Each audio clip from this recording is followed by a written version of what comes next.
الذي جاء بدين السلام. اللهم صل وسلم وبارك عليه وعلى آله وصحبه أجمعين. أما بعد، قال الله تعالى في كتابه الكريم: يا أيها الذين آمنوا اتقوا الله حق تقاته ولا تموتن إلا وأنتم مسلمون.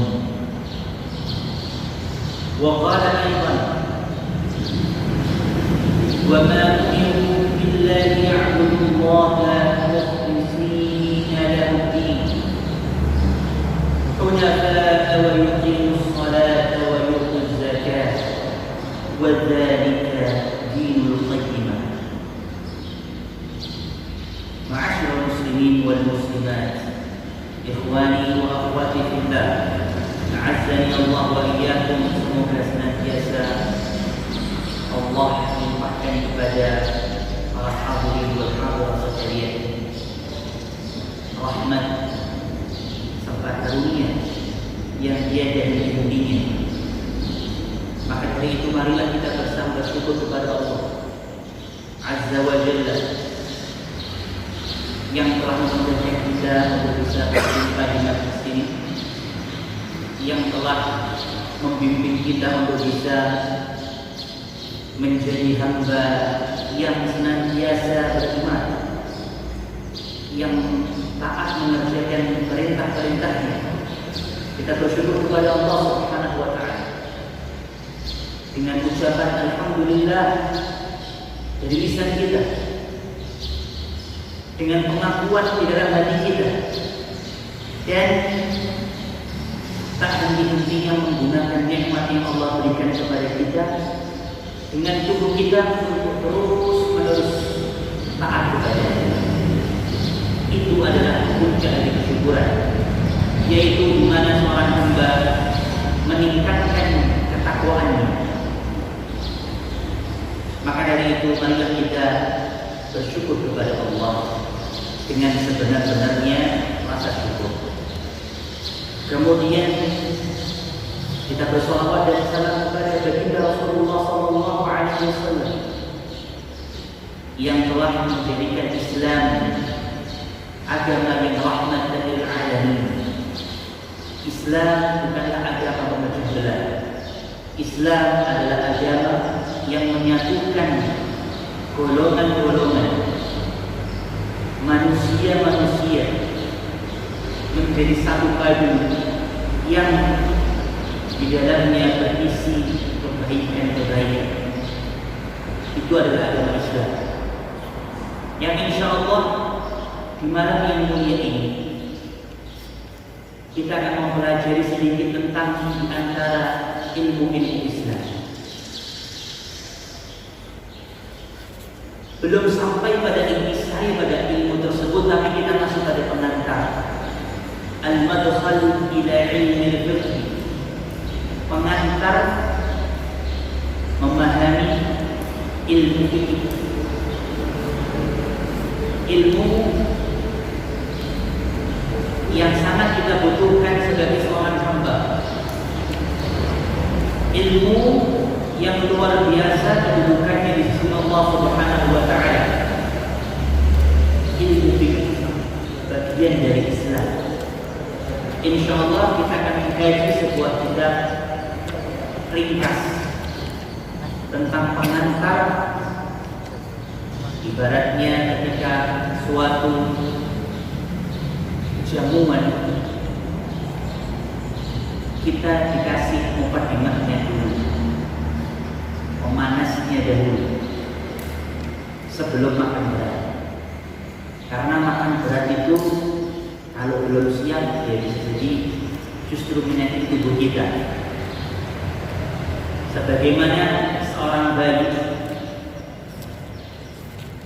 yang ketika dia makan pastilah tidak langsung makan nasi, makannya dari bubur dulu, nasi yang dihaluskan sedikit. Maka dari itu sebelum kita jauh kepada ilmu fikih atau ilmu Islam yang lainnya, hari ini malam ini kita mulai dengan pengantarnya terlebih dahulu. Pengantar atau muqaddimah untuk memahami ilmu fikih. Insyaallah kami ambilkan dari kitab tulisan karya Syekh Amir Bahjat hafizahullah taala, salah seorang alim. Beliau saat ini usianya mungkin sekitar 42 tahun. Seorang ulama di Saudi Arabia, seorang pakar fikih, doktor, guru besar di Saudi Arabia, Syekh Amir Bahjat. Insyaallah gambaran umumnya yang kita pelajari adalah kita semua tahu ketika belajar di buku pelajaran kalian mungkin fikih itu membahas tentang bersuci, ya tidak?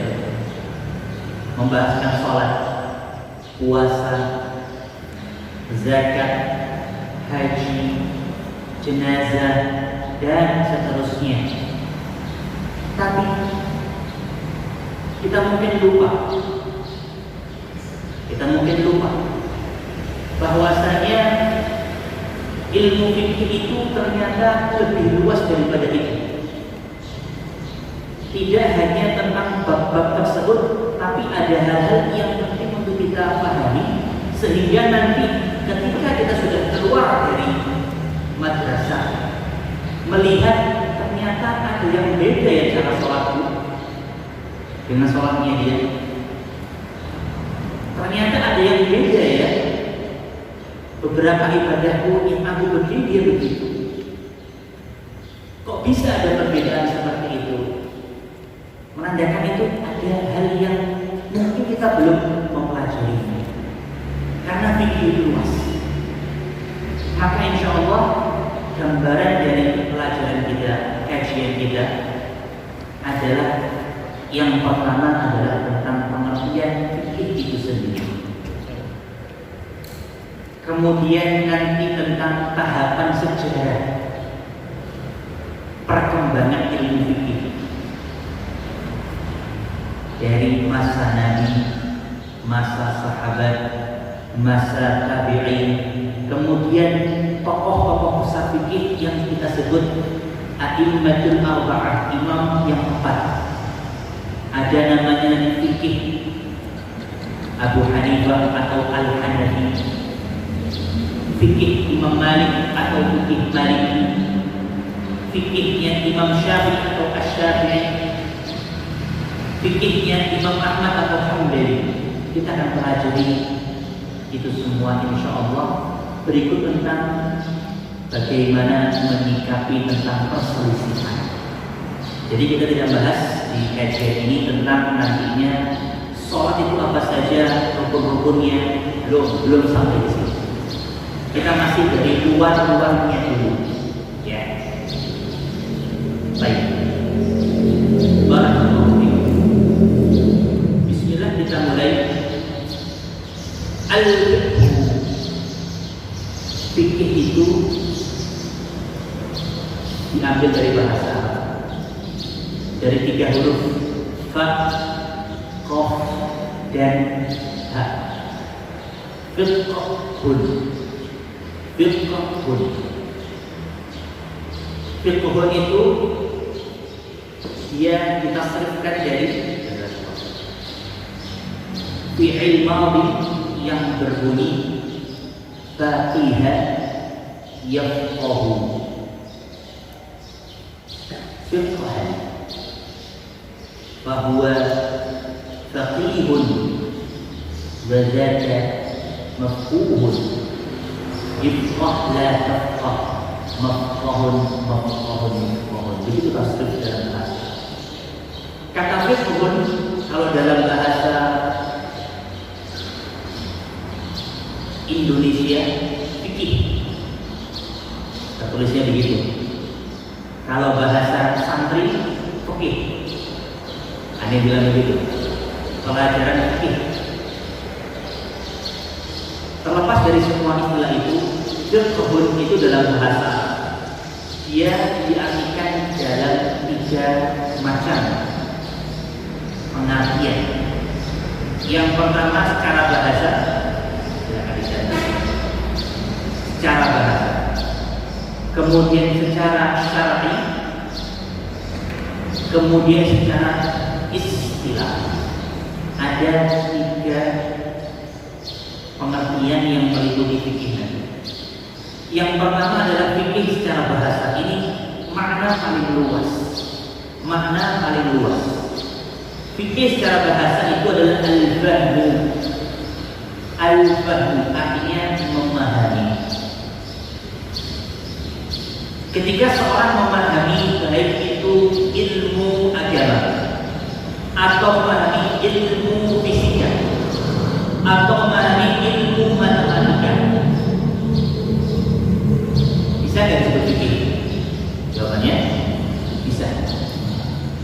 Karena fikih secara bahasa itu artinya memahami. Memahami baik itu ilmu agama atau ilmu non agama. Seorang yang dia ahli fikih, ahli matematika, ahli bahasa, atau ahli dalam pelajaran-pelajaran, maka dia bisa disebut faqih secara bahasa. Secara bahasa. Kemudian lebih khusus maknanya sekarang pengertiannya lebih mengkerucut, yaitu secara syar'i. Fikih secara syar'i itu adalah al-ilmu bi masail din. Al-ilmu bi masail din. Mengilmui tentang masalah-masalah agama. Itu adalah fikih. Ini makna secara syar'i. Jadi kalau kita di pondok ketika belajar fikih itu ya makna yang ini. Ya. Yang mana hadis Nabi SAW ketika berbunyi man yuridillahu bihi khairan, siapa hafal? Man yuridillahu bihi khairan yufaqqihhu fid-din. Rasulullah SAW bersabda, barang siapa yang Allah kehendaki kebaikan baginya, maka akan difahamkan di dalam agama. Ya, ini adalah fikih secara syar'i. Agama. Ketika seorang belajar di pondok, di ma'had, pesantren, maka dia mempelajari fikih tentang syar'i. Baik itu agama, ada di dalamnya tentang hukum-hukum peribadahan, baik itu tentang usuluddin, pokok-pokok agama yakni tauhid, ya, atau tentang usulul hadis, pokok-pokok ilmu hadis, usul tafsir, atau bahkan tentang al-mawaris, tentang ilmu waris. Itu semua adalah fikih dari segi tinjauan syar'i, pengertian secara syar'i. Sekarang lebih khusus lagi, menurut saya lebih kecil lagi. Al-istilahi, pengertian fikih secara istilah. Ini yang menjadi mata pelajaran. Kalau kalian punya buku pelajaran fikih, ya ini, yaitu adalah pelajaran tentang fikih yang diartikan istilah. Menurut istilahnya, al-ilmu bi ahkam syar'iyyati al-fara'iyyah, mengilmui hukum-hukum syar'i secara terperinci. Allati tata'allaqu bi ahkamil mukallafin, bi af'alil mukallafin, yang berkaitan dengan perbuatan hamba yang telah mukallaf, mengetahui hukum-hukum syar'i secara terperinci, ya, yang berkaitan dengan perbuatan hamba yang mukallaf. Semua di sini sudah pernah tahu apa itu mukallaf? Mukallaf itu istilah fikih. Seorang tidak lagi dibebani sholat menjadi wajib baginya kecuali dia sudah mukallaf. Apa itu mukallaf? Sudah baligh. Ketika seorang laki-laki, seorang perempuan sudah baligh, sudah tamyiz, maka dia menjadi mukallaf, seorang yang dibebani syariat. Kalau syariat itu perintahnya wajib dikerjakan, kok dia tidak kerjakan? Siapa yang dosa? Dirinya. Gitu ya. Dia sudah bisa menerima dosa karena menelantarkan perintah wajib. Kalau dia mengerjakan perintah sunnah, maka siapa yang dapat pahala? Dirinya juga dapat pahala. Gitu ya. Karena dia sudah menjadi mukallaf. Ini adalah pemahaman dari pengertian fikih secara istilah, ya. Jadi kalau ada buku fikih, yaitu maksudnya adalah pengertian fikih secara istilah yang membahas secara khusus hukum-hukum yang mana terperinci di fikih tentang apa-apa yang berkaitan dengan perbuatan hamba-hamba yang telah mukallaf, seperti perintah untuk bersuci, ya ada wudu, ada yang namanya tayamum, ada juga mandi besar, gitu kan? Kemudian juga nanti ada sholat, baik sholat yang wajib, sholat sunnah, terperinci nanti itu. Apa saja macam-macamnya, rukun-rukunnya, syarat-syaratnya, hari sejadah, gitu kan? Baik. Itu adalah pengertian fikih mengenai sholat. Jadi ini adalah poin yang pertama untuk kita mengenal yang namanya fikih. Kemudian maudu'uhu, tema pembahasan dari fikih. Kira-kira tema pembahasan fikih itu apa?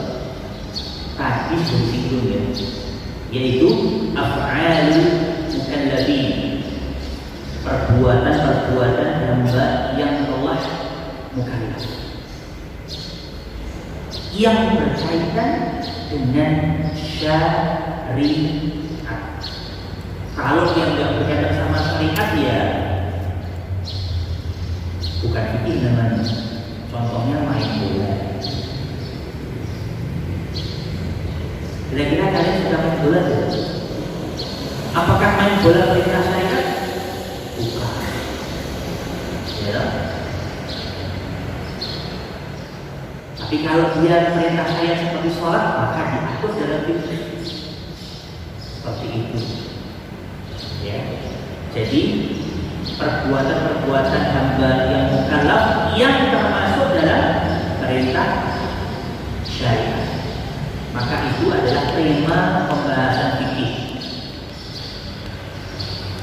Dan tema fikih itu kalau kita mau terwujudkan ada dua. Nanti ada yang namanya fikih ibadah, fiqhul ibadah. Yang kedua adalah fiqhul muamalah, fikih tentang ibadah, hal-hal yang berkaitan seorang hamba dengan Allah Subhanahu wa Ta'ala, itu ibadah. Fikih muamalah itu adalah yang hamba berkaitan dengan sesamanya, sosialnya. Karena kita diperintahkan oleh Allah untuk sosial. Buktinya ada yang namanya dalam fikih kitabul bai', bab jual beli. Itu di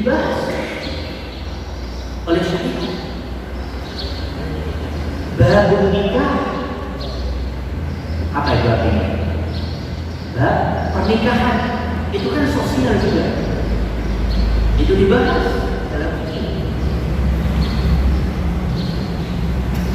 Dan bab muamalah yang banyak ya, ada bab. Jadi temanya nanti kalau kita pecah itu ada dua macam. Yang pertama fikih ibadah yang berkaitan seorang hamba dengan Allah langsung. Tentunya itu seperti wudu, bersucinya kita, sholatnya kita, rukun Islam yang lain. Ya, zakat itu bukannya muamalah. Zakat itu adalah di antara bentuk kita mensucikan harta kita, urusan kita kepada Allah. Tapi ada unsur muamalahnya, gitu ya. Nanti kalau yang masuk dalam amalan itu nanti ada bab as-shadaqat, bab sedekah-sedekah, bab al-awqaf, wakaf-wakaf dan semisal. Insyaallah seperti itu ikhwan. Baik. Kemudian sekarang kita masuk poin yang ketiga. Fikih, keutamaan apa yang bisa kita dapat dari mempelajari ini? Kira-kira kalau kita belajar fikih itu keutamaannya apa? Tadi sudah Anda singgung, kawan. Dalam sebuah hadis Nabi bersabda, adanya hadisnya, man yuridillahu bihi khairan yufaqihuhu fiddin. Artinya adalah barang siapa yang Allah kehendaki dia menjadi orang baik, orang yang kata Allah itu baik, bukan ditambah hartanya, bukan dinaikkan jabatannya, bukan dinikahkan sama gadis paling cantik di desanya, tapi apa? Difahamkan sama agama. Itu kata Rasulullah. Jadi barometernya jelas ya. Ini Rasulullah yang bersabda, bukan Ustaz yang menyampaikan, menukil saja. Rasulullah menyampaikan, dan ini Allah yang mengatakannya juga tentunya. Karena apa-apa yang datang dari Muhammad itu adalah wahyu. Wa ma yantiqu 'anil hawa in huwa illa wahyu yuha. Tidaklah Nabi Muhammad itu berucap dari hawa nafsunya, kecuali itu semua adalah wahyu yang telah diwahyukan. Maka sabda Nabi itu juga berarti sama. Kalau Allah menginginkan seorang jadi baik, itu dipahamkan sama dia. Jadi kalau seorang anak dimasukkan pondok, dimasukkan makan, yang kelihatannya pertama terpaksa mungkin, kok jadi mondok, jadi banyak gak enaknya, misalnya. Jangan khawatir, kalian rasakan, renungkan hikmah di baliknya. Oh, jangan-jangan Allah ingin saya jadi orang baik. Karena di pondok itu akan diajarkan ilmu agama. Seorang akan dipahamkan dengan agama. Maka bersyukur kita kalau kita dekat-dekat dengan majelis ilmu, dengan tempatnya ilmu. Bahkan setelah mungkin lulus pondok pun tetap ngaji. Gak ada kata berhenti dari belajar ilmu agama ini. Hadis ini berlaku bukan cuma ketika waktu masa SD, masa SMP, masa SMA, masa kuliah, tidak. Terus sepanjang waktu. Kalau dia terus dekat dengan agama, majelis-majelis agama, dia terus datang pelajari. Tandanya Allah masih ingin dia jadi orang baik. Karena ilmu agama terus kita butuhkan sampai kapan? Sampai kapan? Sampai kita meninggal. Bahkan ada di Dikisahkan Imam Ahmad bin Hanbal rahimahullah ta'ala, beliau itu pernah di akhir hidupnya dalam keadaan sakit. Dalam keadaan apa? Sakit. Bayangkan kalau kita sakit, pasti sudah nggak pengen ngapa-ngapain, apalagi sudah belajar ya Pak ya. Tapi Imam Ahmad ini di penghujung akhir hayatnya yang sudah terlihat tanda-tanda melemahnya tubuhnya, sakitnya dia parah, tapi dia masih terus belajar, dia membaca sampai muridnya berkata begini, ya Imam, ala tasdariyah, wahai Imam, tidak akan mau istirahat, engkau butuh istirahat. Ila mata tatlubul ilm, sampai kapan engkau mau belajar mencari ilmu? Anta imam, engkau sudah jadi imam, engkau sudah seorang syekh besar, seorang tokoh besar, engkau pun sakit gitu. Murid-muridnya ingin biar imamnya ini tidak terlalu keras pada dirinya, istirahatlah. Apa jawaban beliau Allah Ta'ala? Jawaban beliau adalah bahwasanya ilmu sampai maut menjemputku fa'astariya, maka aku barulah istirahat. Bagaimana kalau kita sakit sudah nggak mau apa-apa, sudah pengen tidur aja, ya tidak? Ini yang dia sudah seorang yang besar, ilmunya sudah banyak, tapi rasa-rasanya itu ilmu masih kurang aja. Itu kalau seorang sudah merasakan manisnya ilmu, sudah tahu ternyata ilmu itu nikmat, maka rasanya masih kurang aja. Dan memang luas sekali ilmunya Allah Subhanahu wa Ta'ala. Maka ikhwani wa akhwati fillah, belajar dari kisah Imam Ahmad tersebut, bahwasanya kita mencari ilmu ini sampai akhir hayat kita, tidak terbatas di sekarang ini saja. Terus karena sabda Nabi ini berlaku bagi yang sudah bapak-bapak, kakek-kakek, nenek-nenek, ibu-ibu. Barang siapa yang Allah inginkan dia jadi baik, khairatan Allah, cukup ya, dianggap baik sama Allah. Beda yang baik sama orang tua, yang baik sama guru, yang anggap baik Allah ini. Jaminannya apa kalau Allah sudah anggap baik itu? Surga insyaallah. Akan difahamkan, didekatkan dia dengan akhirat. Baik, itu adalah dari keumuman sabda Nabi SAW, dan tentunya masih banyak lagi. Bahwasanya Rasulullah pun juga bersabda, fadlul 'alimi 'alal 'abidi ka fadlil qamari 'ala sa'iril kawakib. Keutamaannya seorang yang alim, yang punya ilmu agama, ilmu fikih agama, itu seperti apa?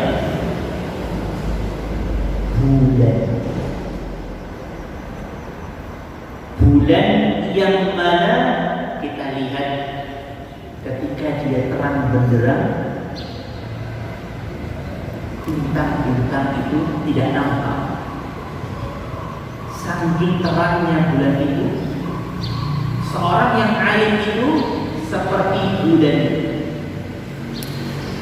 Yang bintang-bintang itu ibarat orang-orang yang ahli ibadah.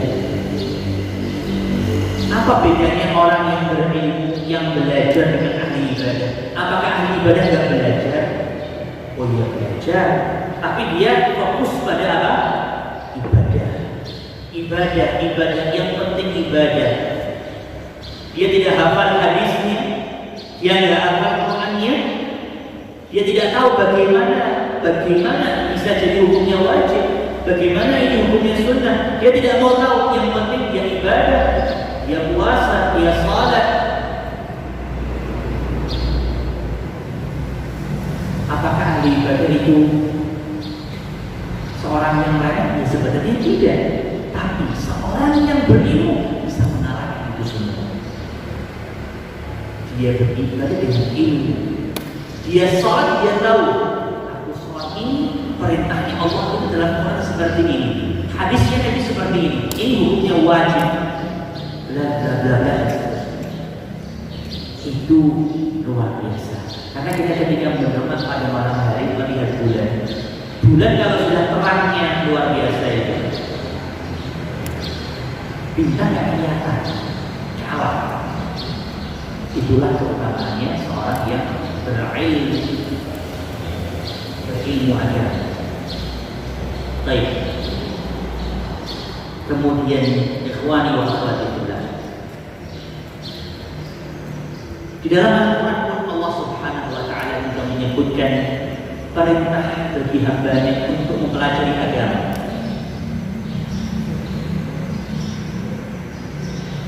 Di dalam sebuah ayat di surat Al-Anfal, insyaallah, bahwasanya Allah Subhanahu wa taala berfirman menerangkan tentang keadaan orang-orang yang berjihad. Seakan-akan pada zaman sahabat itu semua ketika ada panggilan al-jihad ingin berangkat. Ya, semuanya ingin berangkat, seakan-akan sudah jihad yang paling baik, puncak dari agama. Dan memang begitu. Di antara hadis-hadis yang menerangkan puncak dari agama, birwatus sanami al-jihad fi sabilillah. Tapi di dalam ayat ini Allah mengatakan falaula nafar min kulli firqatin minhum ta'ifah liyatafaqahu fid-din. Kenapa tidak sebagian dari mereka orang yang berjihad, jangan semuanya pergi sebagian. Mereka memahami, mempelajari ilmu agama, tafaqquh fid-din. Tujuannya apa? Untuk kebaikan mereka. Yang pertama, waliyunziru qaumahum idza raja'u ilaihim, dan agar mereka yang pulang jihad yang mereka itu ahli pegang kurang dalam ilmu, mereka kembali pulang, mereka juga masih bisa belajar karena sebagian yang sudah belajar. Paham di sini ya? La'allahum yahdharun, agar semua dari mereka saling mewaspadai, menjadi hamba-hamba yang berhati-hati, menjaga dirinya dari api neraka. Karena ketahuilah ikhwan, jihad itu keren, tapi di balik kekerenannya seorang yang pergi ke medan jihad itu ada ujian yang besar, ujian riya, ujian sum'ah, ujian ini dipanggil seorang mujahid. Itu bukan ujian yang mudah. Kalau seorang dia pergi ke medan jihad ini dikenal fulan al-mujahid, ini pernah jihad ini, tokoh besar ini, berani ini. Hati-hati, itu sudah menghancurkan pahalanya semua. Karena dia tidak ikhlasnya dia ketika berjihad untuk menegakkan agama Allah Subhanahu wa taala. Paham itu? Itu adalah di antara keutamaan dari mempelajari fikih, ilmu agama. Kemudian disebutkan di sini yang lebih khusus yaitu mempelajari tentang fikihnya. Jadi yang secara istilah tadi yang kita pahami disebutkan oleh Imam Ibnul Jauzi rahimahullah ta'ala. Beliau adalah muridnya Imam Ibnu Qayyim al-Jauzi. Beliau berkata, "A'zamu dalil 'ala fadilati syai'." Tanda yang paling besar yang bisa kita tahu bahwa sesuatu itu berharga, an-nazaru ila samari, melihat kepada buah yang dihasilkan. dihasilkan dari sesuatu. Kira-kira sesuatu itu membuahkan hal yang manis ya? Sesuatu itu membuahkan hal yang menyenangkan tidak? Atau justru menyakitkan atau pahit? Itu cara paling gampang. Wa man ta'ammala faqral fikih, dan barang siapa yang mempelajari buahnya fikih, pelajaran fikih itu, innahu ilmun alima annahu afdalul ulum, maka dia tahu bahwasanya fikih itu adalah ilmu yang paling utama.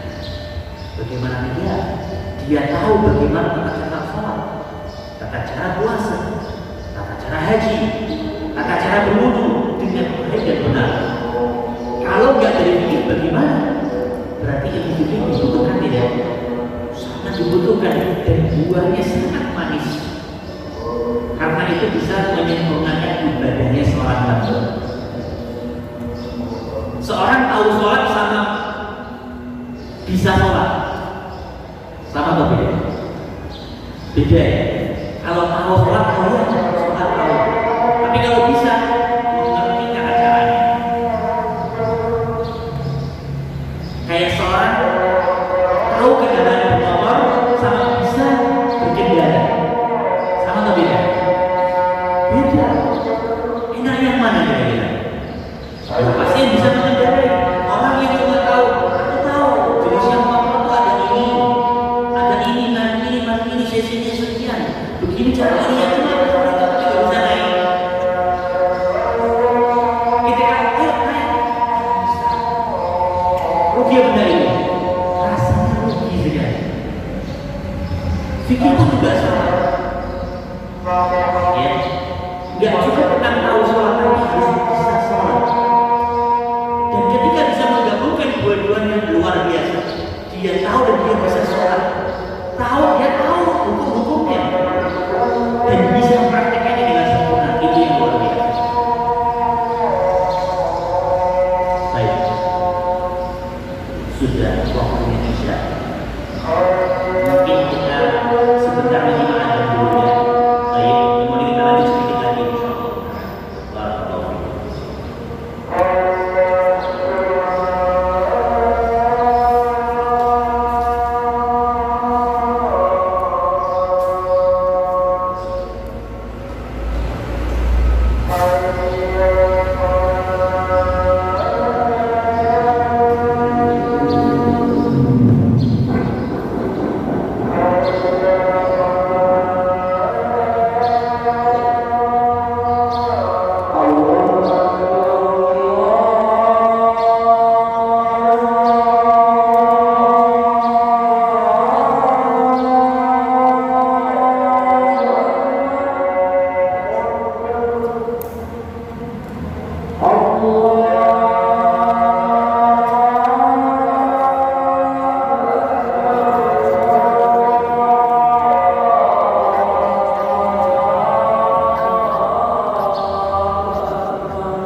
Sekarang kita masuk pada poin yang kelima yang terakhir.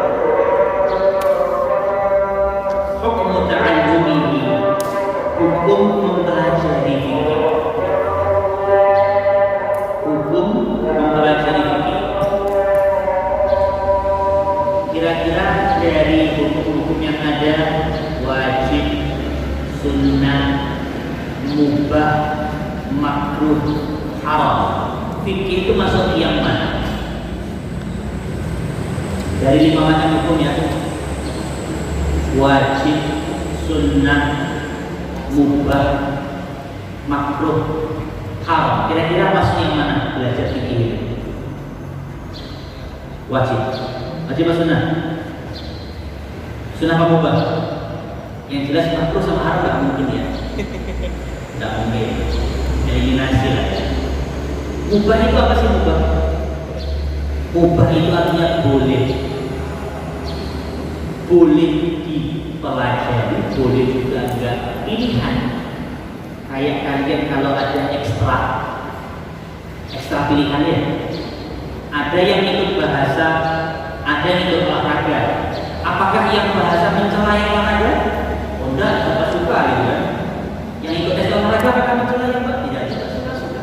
Boleh, enggak ada salahnya. Apakah mubah? Tidak. Dia antara wajib sama sunnah. Yang mana kira-kira? Wajib. Belajar fikih itu ya ahli wajib. Hukumnya wajib. Wajib itu ada 2 macam. Yang pertama wajib apa? Fardu ain. Yang kedua wajib fardu kifayah. Saya tanya lagi, wajibnya yang fardu ain atau fardu kifayah? Ayo, sudah tahu? Sudah belajar bedanya belum? Fardu ain, fardu kifayah. Nomor 1, nomor 2. Jadi pemilu nanti.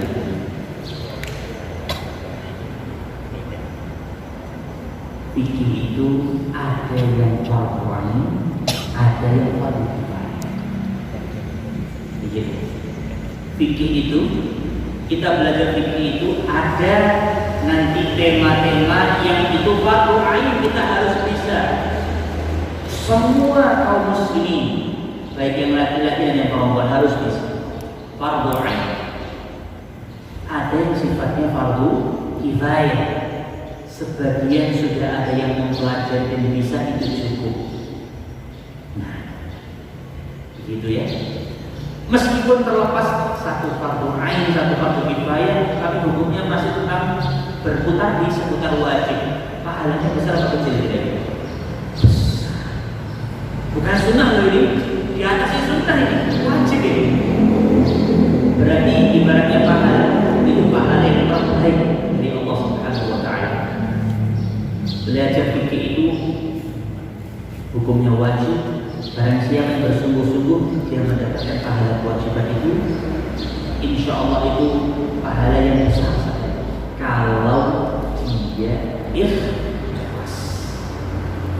Tentunya semua kembali kalau dia ikhlas, selalu bersihkan hati, mencari itu karena Allah, bukan karena ingin dipanggil pintar, ingin ranking 1, ingin nanti lulus punya ijazah. Iya, ijazah itu penting ya, tapi lebih penting apa? Ridhonya Allah. Cari ilmu karena ridhonya Allah. Ikhlas kata Allah. Hukum mempelajari fikih itu adalah fardu ain dan juga fardu kifayah sesuai dengan tema-temanya. Contoh, misalkan dia adalah seperti tema-tema tentang wudu dan sholat. Seorang itu sholat berapa kali sih? 5 kali minimalnya, ya kan? Sholat perlu wudu atau tidak? Perlu. Bahkan kalau nggak wudu nggak sah.